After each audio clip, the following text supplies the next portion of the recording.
롬의 기념비라 일컫더라.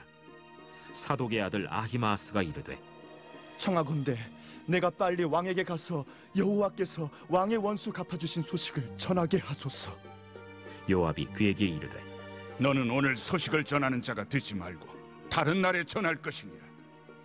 왕의 아들이 죽었나니 네가 오늘 소식을 전하지 못하리라. 요압이 구스 사람에게 이르되, 네가 가서 본 것을 왕께 아뢰라. 구스 사람이 요압에게 절하고 다름질하여 가니 사독의 아들 아히마아스가 다시 요압에게 이르되, 청하건대 아무쪼록 내가 또한 구스 사람의 뒤를 따라 달려가게 하소서. 내 아들아, 너는 왜 달려가려 하느냐? 이 소식으로 말미암아서는 너는 상을 받지 못하리라. 하되 그가 한사코 달려가겠노라 하는지라. 요압이 이르되, 그리하라. 아히마아스가 들길로 다름질하여 구스 사람보다 앞질러 가니라. 때에 다윗이 두 문 사이에 앉아 있더라. 파수꾼이 성문 위층에 올라가서 눈을 들어보니 어떤 사람이 홀로 달려오는지라. 파수꾼이 외쳐 왕께 아뢰매 왕이 이르되, 그가 만일 혼자면 그의 입에 소식이 있으리라. 할 때에 그가 점점 가까이 오니라. 파수꾼이 본즉 한 사람이 또 달려오는지라. 파수꾼이 문지기에게 외쳐 이르되, 보라! 한 사람이 또 혼자 달려온다! 그도 소식을 가져오느니라. 내가 보기에는 앞선 사람의 다름질이 사독의 아들 아히마아스의 다름질과 같은 이이다. 그는 좋은 사람이니 좋은 소식을 가져오느니라. 아히마아스가 외쳐 왕께 아뢰되, 평강하옵소서. 왕 앞에서 얼굴을 땅에 대고 절하며 이르되, 왕의 하나님 여호와를 찬양하리로소이다. 그의 손을 들어 내 주왕을 대적하는 자들을 넘겨주셨나이다. 젊은 압살롬은 잘 있느냐? 아히마아스가 대답하되, 요압이 왕의 종 나를 보낼 때에 크게 소동하는 것을 보았사오나 무슨 일인지 알지 못하였나이다. 물러나 거기 서 있으라. 하매 물러나서 서 있더라. 구스 사람이 이르러 말하되, 내 주 왕께 아랠 소식이 있나이다. 여호와께서 오늘 왕을 대적하던 모든 원수를 갚으셨나이다. 젊은 압살롬은 잘 있느냐? 내 주 왕의 원수와 일어나서 왕을 대적하는 자들은 다 그 청년과 같이 되기를 원하나이다. 왕의 마음이 심히 아파 문 위층으로 올라가서 우니라. 그가 올라갈 때에 말하기를, 내 아들 압살롬아, 내 아들 압살롬아, 차라리 내가 너를 대신하여 죽었다면, 압살롬 내 아들아, 내 아들 압살롬아, 내 아들아 하였더라.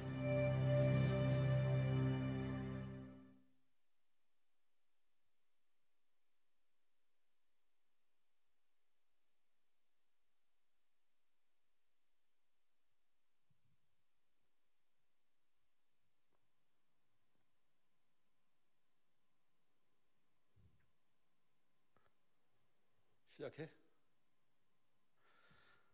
하나님 아버지, 감사와 찬양과 영광을 올려드립니다. 한 주간도 우리의 삶 속에서 승리케 하시고 믿음으로 하나님의 나라를 바라보며 삶의 자리를 가꿀 수 있도록 도우신 주님을 찬양합니다. 금요 철야 예배를 복되게 하시고 또 이 자리에 함께 예배하는 하나님의 자녀들을 축복하옵시고 또 기도할 때에 성령의 역사가 우리의 심령 속에 다가와서 우리의 가슴이 뜨거워지고 우리의 비전이 새롭게 회복되는 역사가 일어나게 하옵소서. 특별히 삶의 자리가 참 고달픈 성도들마다 그 자리에서 일어나 주의 영광을 바라보며 믿음으로 주의 나라를 세워가는 거룩한 일꾼 되게 하옵소서. 오늘도 이 자리에 참여하지 못하고 가정에서 영상으로 예배하는 모든 하나님의 자녀들도 동일하게 주님께서 축복하여 주옵시고 늘 기도의 자리, 예배의 자리에 힘쓰는 우리 모두 되게 하옵소서. 예수 그리스도 이름으로 기도하옵나이다. 아멘. 사무엘하 28장 말씀을 보게 되면 이제 다윗 왕과 그 아들 압살롬과의 이제 그 고단했던 인생이 이제 종지부를 찍지요. 이 18장에는 다윗 군대와 압살롬 군대가 이제 운명을 건 마지막 전투를 해요. 참 생명을 건 전투지요. 뭐 하늘 아래 두 왕이 있으면 안 되잖아요. 그러니까 아버지가 죽든지 아들이 죽어야지만 그 이 전쟁은 마무리가 됩니다. 한 사람은 역사의 무대에 사라지게 되고 또 한 사람은 역사의 무대에 다시 세워지게 되고요. 이 권력이라는 것은 결국 승자 독식의 세계 아닙니까? 이긴 자만이 살아남지요. 근데 이 운명을 건 이 전투에서 이스라엘 군대, 압살롬 군대가 엄청난 병력을 갖고 있음에도 불구하고 이 전쟁에 집니다. 그 하루 동안 2만 명이 죽었어요. 2만 명이. 대혈투지요. 전쟁의 참혹상을 보여주잖아요. 그날 전투에서 압살롬 군대, 이스라엘 군대가 엄청난 병력에 불구하고 2만 명이나 죽습니다. 그런데 역사가는 그날의 그 참혹한 이 전쟁을 아주 자세히 설명하지 않고요. 한 줄로 마무리하죠. 대신에 그 압살롬의 죽음의 과정을 아주 리얼하게 소개하고 있습니다. 압살롬이 노새 타고 도망가다가 나무에 긴 머리가 가락이 나무에 걸려서 노새는 도망가고 압살롬은 이제 머리가 나무에 걸려서 이제 버둥거리고 있죠. 그때 요압 왕이 그의 심장을 찔러서 죽입니다. 그리고 압살롬을 웅덩이에 집어넣고 병사들이 그 웅덩이를 돌로 미꾸어 버립니다. 아주 이 죽음의 비참한 과정을 아주 자세히 다루고 있어요. 왜 역사가는 이 전쟁의 참혹함을 그리는 것보다 왜 압살롬을 이렇게 많은 시간 배정해서 그의 죽음의 비참한 과정을, 종말의 과정을 이렇게 자세히 다루고 있을까? 이 역사가는 후대들에게 이 사건을 통해서 무엇을 주려고 하는 것인가? 교훈이 무엇일까? 첫째는 교훈은 하나님의 섭리를 거스리고 대적하는 자는 반드시 죽음의 심판을 받는다는 거죠. 두 번째는 악은 결국에는 무너진다는 거예요. 이 악이라는 것은 결국은 무너진다는 것을 이스라엘 공동체에 아주 확실하게 전해주고 있는 거죠. 압살롬이 권력력에 사로잡혔다 할지라도 해서는 안 될 일이 있어요. 자식이 아버지를 배반하고 아버지의 후궁들을 백성들이 보는 앞에서 욕보이고, 참 이런 행위들은 인간이 해서는 안 되는 것들이죠. 이 가정 연료와 사회 질서를 파괴하는 행위들입니다. 공동체의 그 근간을 무너뜨리는 행위들이고요. 참 독버섯이죠.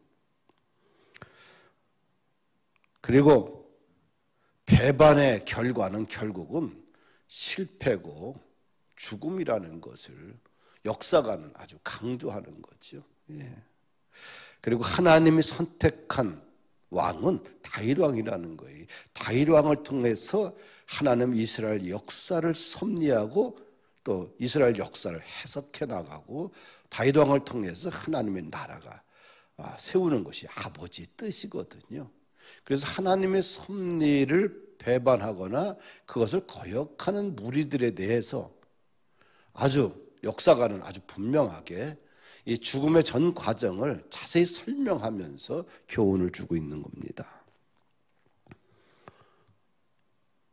오늘 18장의 이 마지막은 19절 이하는 이제 압살롬이 죽었어요. 그 압살롬을 죽었는데 이 전쟁의 승리를 다윗 왕에게 보고해야 되잖아요. 보고할 때 두 사람이 보고를 해요. 첫째는 사독의 아들 아히마아스가 나서서 이 좋은 소식을 왕에게 전달해야 됩니다. 제가 가겠습니다. 이 여호와께서 왕의 원수 갚아 주신 소식을 우리는 다윗 왕에게 전해야 됩니다. 근데 요압 대장군이 막아요. 이 소식을 오늘 전하지 말라. 다른 날에 전하라. 왕의 아들이 죽지 않았느냐.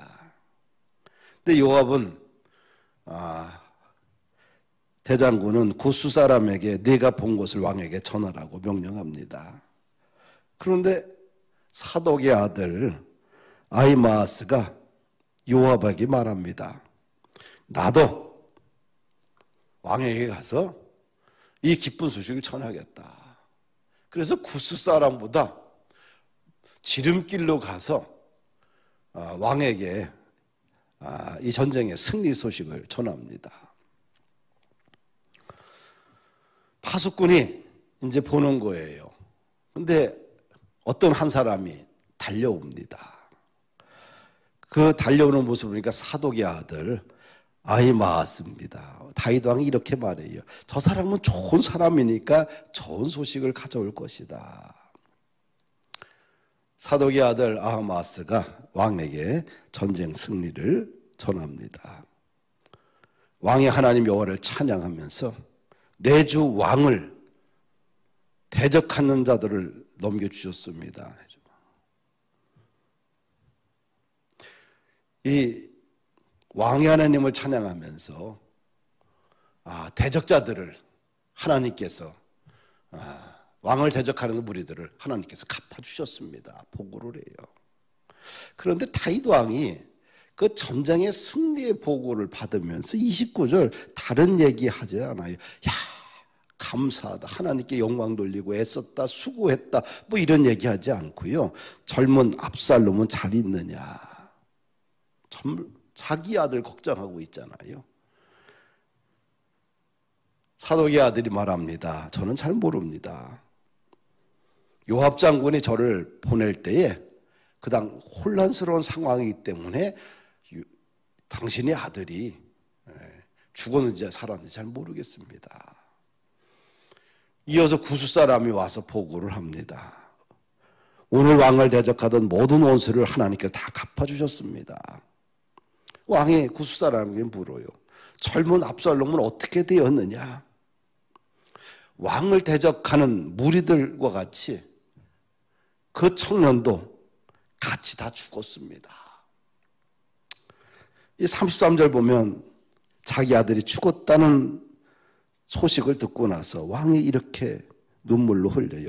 왕의 마음이 심히 아파 문 위층으로 올라가서 우니라. 그가 올라갈 때에 말하기를 내 아들 압살롬아, 내 아들 압살롬아, 차라리 내가 너를 대신하여 죽었다면 압살롬 내 아들아, 내 아들아 하였더라. 이 다윗 왕은 지금 전쟁에서 얼마나 자신의 백성들이 죽었는지, 얼마나 피해를 당했는지 뭐 크게 묻질 않아요. 그냥 내 아들이 죽었느냐 살았느냐, 내 아들이 어떠냐, 그 아들에 대해서만 집중하고 관심을 보이고 그 소식만 기다리고 있는 모습을 보게 돼요. 참 이 노년에 다윗 왕이 이 무엇인가 이렇게 현명하지 못한 그런 지적 수준을 갖고 있는 것을 보게 돼요. 이 젊은 압살롬을 보았느냐, 이 제약으로 인해 처참하게 죽은 이 압살롬. 참 압살롬의 죽음 앞에서 다윗 왕은 얼마나 슬퍼하는지 모릅니다. 참 이런 일이 벌어지지 않으면 좋잖아요.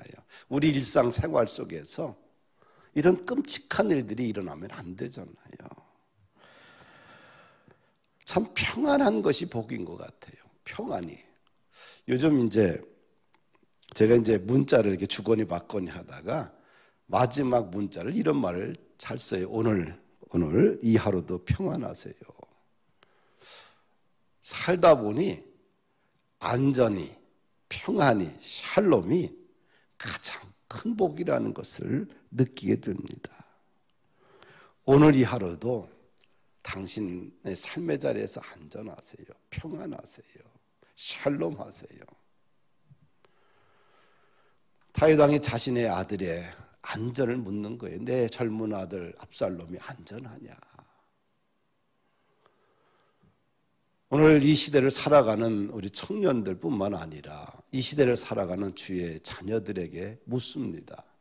여러분들 정말 안전합니까? 영적으로 여러분들의 삶의 모든 것들이 좀 안전한지. 만약에 안전하지 못하다고 한다면 내가 어느 부분에 정비가 필요한지를 생각을 해야 돼요. 첫 번째는 이제 우리가 어떻게 하면, 우리가 이렇게 살면 안전하지 못해요. 압살롬처럼 아버지와 아들과 원수지간이 되었을 때 안전하지 못하는 거예요. 이 부모와 자식 간에 안전하지 못하고 원수지간이 되고 죽이고 죽이는 관계, 또 부모와 자식이 서로 마음 상한 상태로 있는 그 상태는 안전하지 못하지요. 부모 자식 간의 감정이 골이 깊어지면 인생의 평안을 잃어버려요. 그래서 가와 만사성이 축복이라고 하잖아요.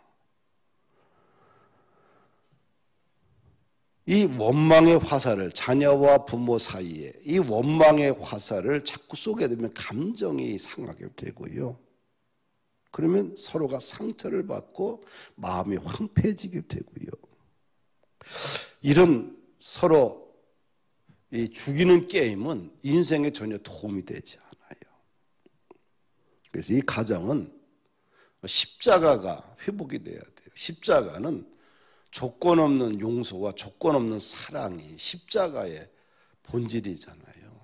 이 가정이라는 것은 그냥 무조건 용서하고 무조건 가정은 사랑하고 배려하는 것이 가정이에요. 그래야 가정이 안전합니다. 두 번째, 우리가 안전하지 못한 게 있는데 사치와 방탕에 빠졌을 때 우리 인생이 안전하지 못해요. 이 압살롬은 그 자신의 그 앞에 마차와 마부를 50이나 세웠어요.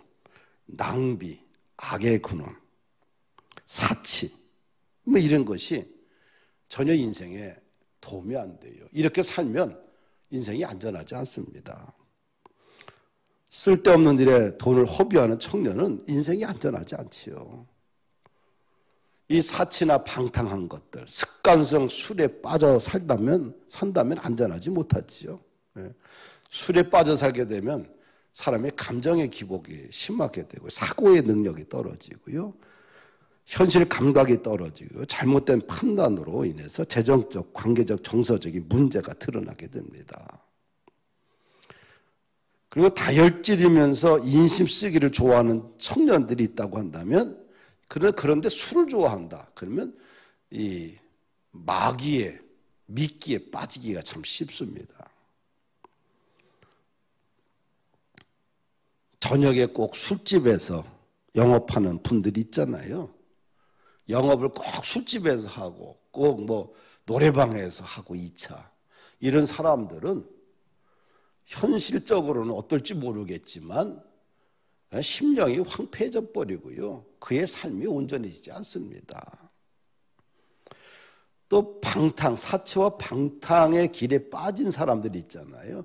유흥을 위해서 돈이 떨어지니까 그 유흥을 위해서 또 도둑질을 하고 또 그러기 위해서 결국은 인생의 부도를 맞고요. 또 절도도 하고요.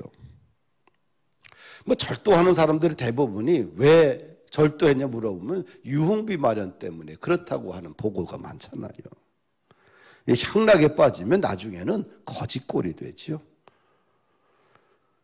만약에 청년들이 공부해야 될, 미래를 준비해야 될 청년들이 유흥에 빠지게 되면 결국은 안전하지 못한 인생이 되고 비참한 인생이 될 수밖에 없지요.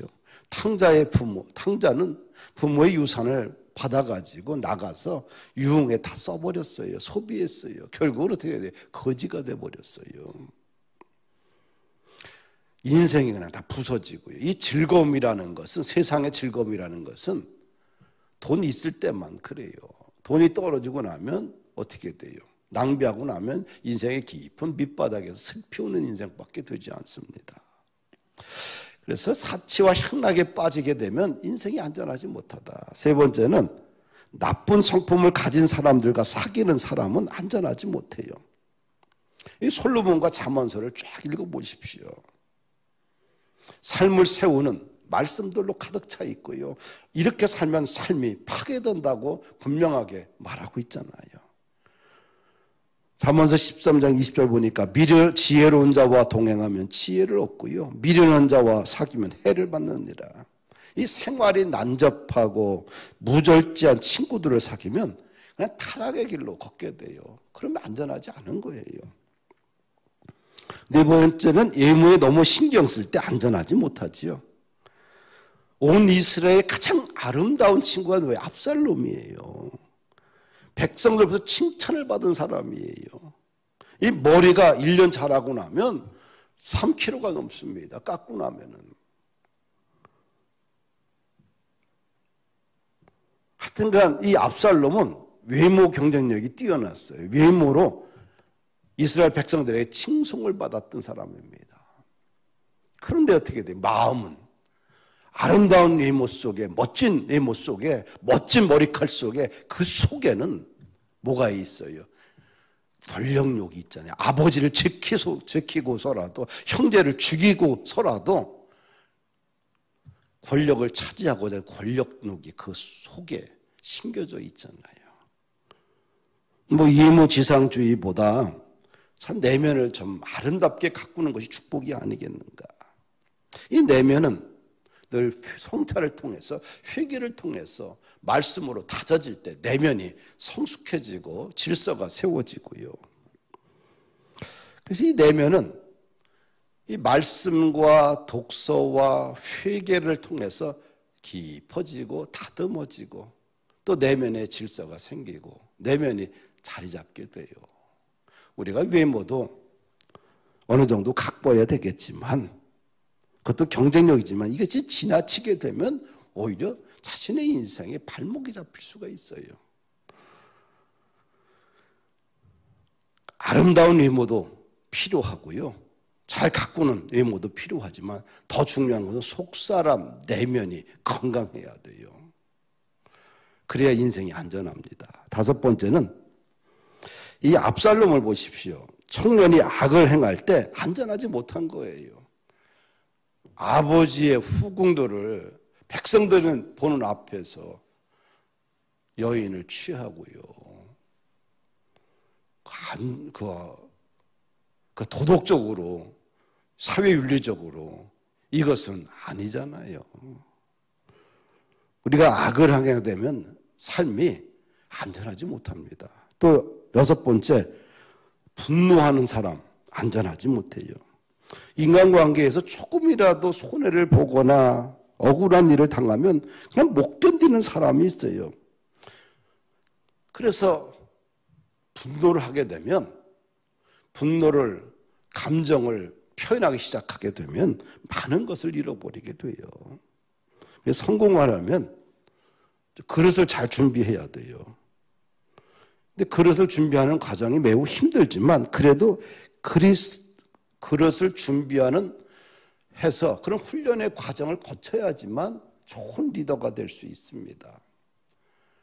우리가 인생에 성공을 했다 할지라도 감정이란 분노를 조절하지 못하면 하루아침에 다 무너질 수가 있어요.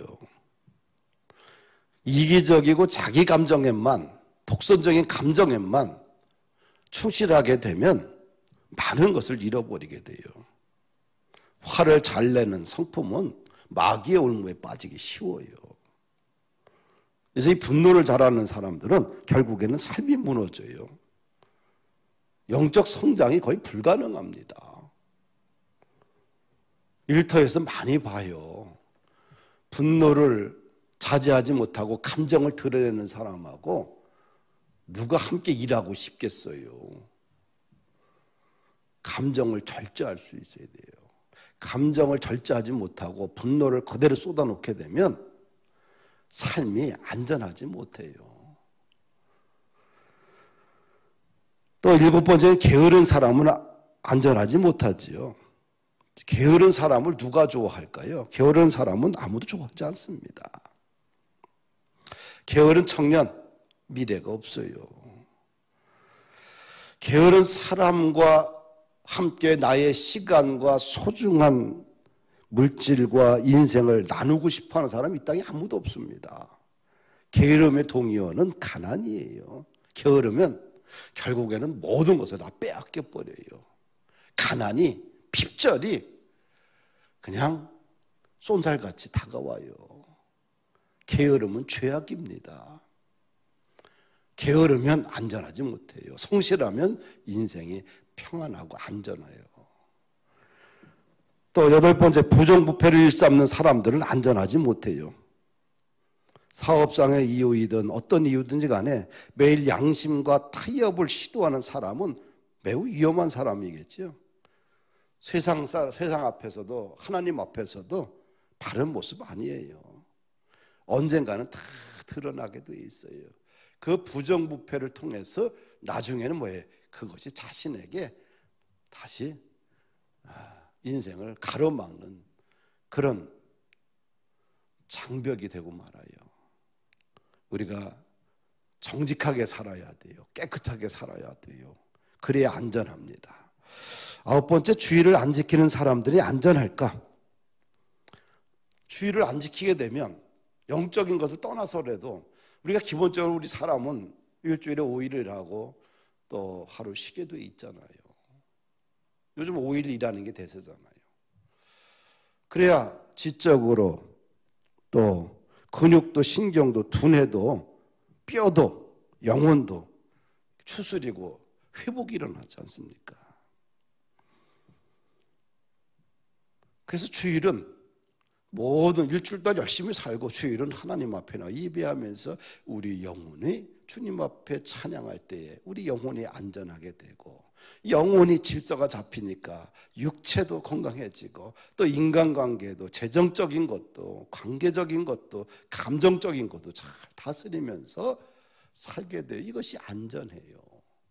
주일을 의미 없이 살아가는 사람들, 일하면서 살아가는 사람들, 주일이 있든 말든 관계없이 살아가는 사람들이 인생이 안전할까? 그리 오래 가지 못해요. 안전하지 않습니다. 10번째, 기도하지 않는 사람은 안전하지 않아요. 예수님은 하루를 기도로 시작을 했잖아요. 예수님 말해요. 기도할 때 골방에 들어가서 기도하라. 은밀한 중에 계신 내 아버지께서 아신다고 그래요. 그 아버지께 기도하라고 이야기하고 있죠. 이 골방에 들어가서 기도하지 않고 무릎을 꿇어본 적도 없는 사람들이 천국의 의미를 알까? 천국의 의미 모릅니다. 진정한 그리스도인을 말할 수도 없어요. 우리가 가정을 꾸미잖아요. 집을 짓게 되면 가정에 침대도 갖다 놓고 또 이쁜 곳으로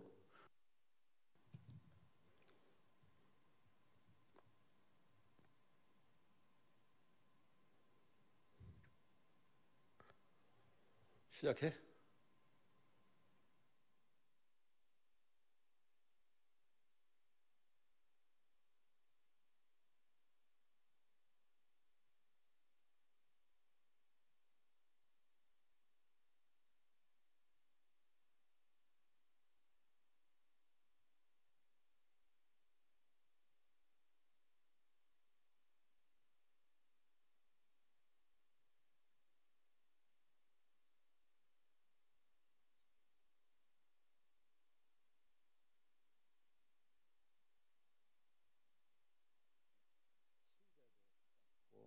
또 이쁜 곳으로 침대보와 이불과 커튼과 또 소파와 그 다음에 식탁과 그 다음에 벽에는 가족들의 사진을 붙여놓고 아주 디스플레이 잘 합니다. 그냥 따뜻한 따뜻한 분위기, 부드러운 분위기, 그냥 깨끗하고 온화한 분위기, 가정적인 분위기를 연출합니다. 근데 이것이 다 된다 할지라도 여전히 부족한 것이 있어요. 매일 하나님과 조금씩 함께하는 기도의 시간, 말씀의 시간이 있어야 돼요. 그러한 시간이 없다고 한다면 인생은 험악한 세상에서 살아남을 수가 없습니다. 아무리 집이 포근해도 거기에 예수님이 빠지고 기도가 빠지고 말씀이 빠지면 천국에 대한 소망을 잃어버리게 되죠. 아침에 눈을 뜨면 하나님을 바라보고 기도로 말씀으로 시작하고 또 하루를 마감할 때 하나님 앞에 경건하게 기도하고 마무리할 수 있다는 것은 인생을 안전하게 지키는 가장 중요한 보루입니다. 그럴 때 안전해요. 하나님을 빠진 인생은 안전하지 않습니다. 여러분 먼저 성경 말씀을 읽고 경청하고 사모하는 청년이 있다고 합시다.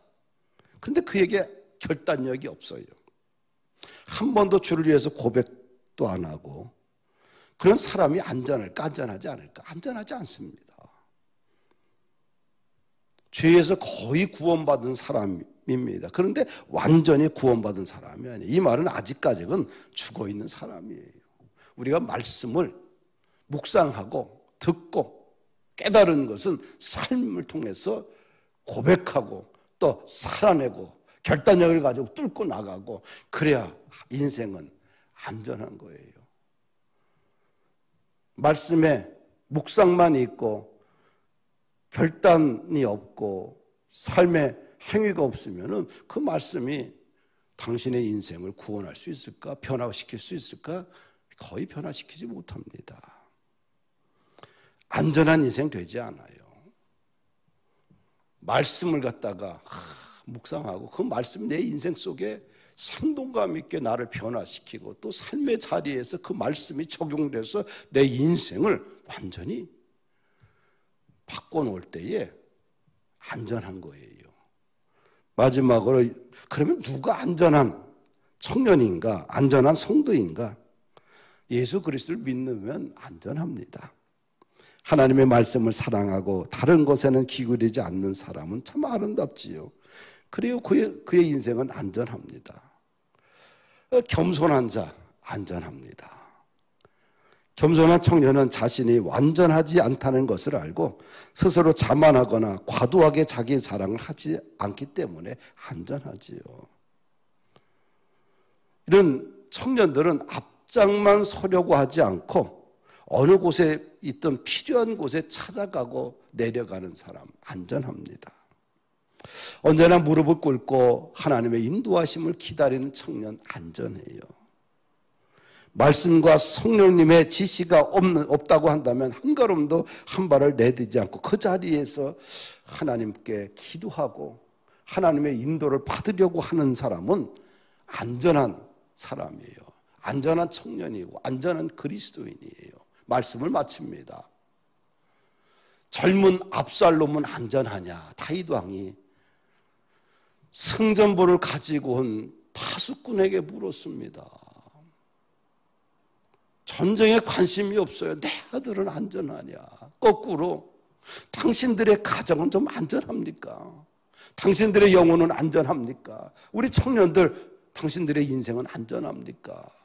그럼 안전하지 않다면 무엇이 여러분들을 불안하게 하고 마음의 평안을 빼앗아 버리고 그 걱정과 근심과 염려로 가득하게 여러분들의 인생을 어둠 속으로 끌고 가고 있습니까? 그 원인이 뭡니까? 안전하냐? 안전하지 않느냐? 오늘 이 밤에 물으면서 하나님 앞에 기도해야 돼요. 내 가정 안전한가? 불안전한가? 내 교회, 내 일터, 내 자녀들, 내 이 대한민국 안전하냐? 안전하지 않느냐? 그래서 안전하지 않다고 한다면 안전하지 않은 문제들을 하나님 앞에 끄집어 놓고 하나님의 지도를 받는 우리들 되기를 원합니다. 이 밤에 하나님께서 우리 공동체 속에 힘을 주시길 원합니다. 오늘 이하라도 평안하소서라는 노래 찬양도 있습니다. 날마다 평안과 안전함 속에 거하시는 사랑하는 우리 성도들 되기를 주의 이름으로 축복합니다. 감사합니다.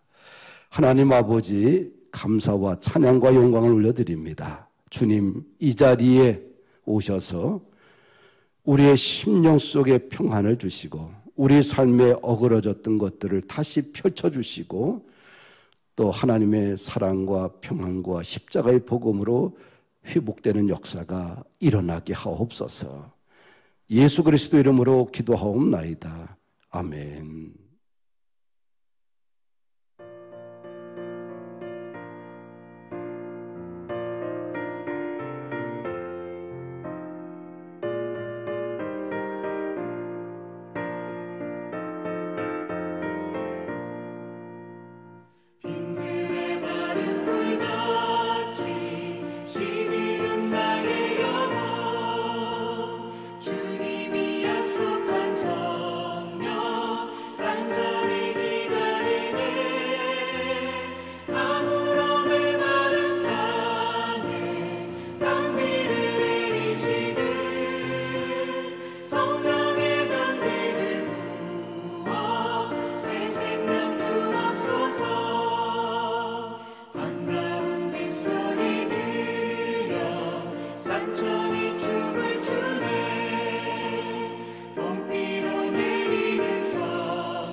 벌따라 우로를 내려 소목에 무성하니 갈급한 내 심령이 예 성령을 보소서.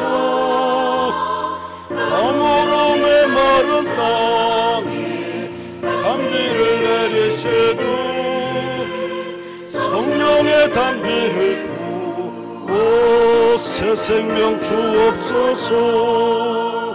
참되신 사랑의 언약 어결소에서 오려 오늘에 흡족하는 주실 줄 믿습니다.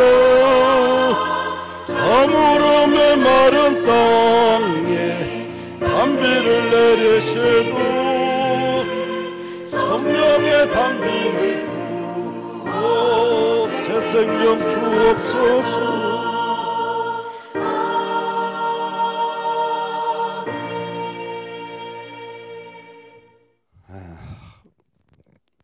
여러분들 인생 안전합니까? 안전해요? 아니면 불안전해요? 우리가 기독교 교육 있죠? 신앙의 유산, 이게 참 중요한 가치거든요. 근데 이것을 우리 자녀들이나 또 우리 후손들에게 이것을 때에 맞게 잘 가르치지 않으면 다윗처럼 슬피 우는 날이 있어요. 그렇죠? 압살롬 내 아들은 안전하냐. 참 그 아비의 그 절규가, 아비의 절규를 우린 보잖아요. 근데 그 아이가 성장하는 과정 속에서 아비가, 부모가 제대로 양육이 안 된 거지요. 그러니까 이것이 어느 순간에 결국은 아비의 가슴에 대못을 받고 아비의 슬픔이 되고, 그래서 우리 청년들이나 우리 성도들이 정말 내 자녀들의 인생이 정말 안전하냐, 또 내 인생은 정말 안전하냐. 어느 날 갑작스레 불안전해지는 게 아니고요, 불안전한 것이 계속 쌓이다 보면 언젠가는 인생이 안전하지 못한 불안전한 삶이 되고 그것이 폭발할 때가 있어요. 가정도 그렇게 해서 다 무너지거든요. 자녀 간의 관계도 그렇고요. 그래서 우리가 영적으로 늘 깨어 있는 것이 축복인 것 같아요. 그래서 노년에 많은 사람들이 울어요. 또 많이 후회도 하고요. 그때 돌아갈 때 그때 제대로 그 부분을 바로 잡아 주었다고 한다면 내 인생이 또 내 자녀들의 인생이 좀 달라졌을 텐데 그 텐데 후회를 많이 하잖아요. 다 시기가 있거든요. 그래서 다윗처럼 노년에 이렇게 슬피 울지 않는 그런 삶이 가장 행복하지 않나. 그래서 요즘은 이제 오늘 이 하루 평안하소서, 오늘 이 하루도 평안하소서, 뭐 이런 얘기를 주로 많이 해요. 평안이 큰 복인 것 같습니다. 우리 이런 기도합시다. 하나님, 대한민국 안전하게 지켜달라고요. 나 요즘 그 국회에서 인사청문회나 뭐 여러 가지 볼 때마다 도대체 과하다는 생각은 들고요. 너무. 근데 도대체 누구의 말이 맞는지 잘 모르겠어요. 헷갈려요. 근데 저만 그럴까요? 국민들이 다 그럴 거예요. 양쪽 진영 싸움, 진영의 논리이기 때문에 그 진영의 논리 싸움 속에서 국민들이 생각이 어떤 사람이 옳은지 잘 판단이 안 돼요. 이렇게 가다가 대한민국 안전할까? 그리고 교회의 안전을 위해서, 영적인 안전을 위해서 기도하고요.